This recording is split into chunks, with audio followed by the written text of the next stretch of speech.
Friends Chola വെച്ച് ഇതൊന്ന് തിന്നു നോക്കാൻ പോണാണ്. എങ്ങനെയുണ്ടാവുന്ന കാര്യം പറഞ്ഞ് പേടിപ്പിച്ചിട്ടാണ്. നമുക്ക് വീഡിയോ എടുത്തു നോക്കാം. വീഡിയോ ഇഷ്ടപ്പെട്ടെങ്കിൽ ലൈക്ക് ചെയ്യണം, ഷെയർ ചെയ്യണം. കഴിച്ച് കഴിഞ്ഞിട്ട് എങ്ങനെ ഉണ്ടാവുമെന്ന് അറിയില്ലല്ലോ. Thank you.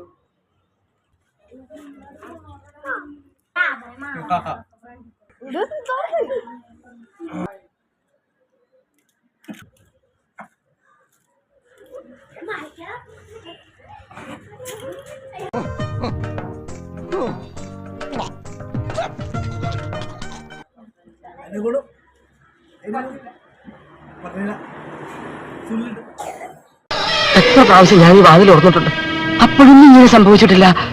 ഇത് ബാധ തന്നെ. എന്നെ കൊലയ്ക്ക് കൊടുക്കാൻ വന്ന ഒഴിയാ ബാധ.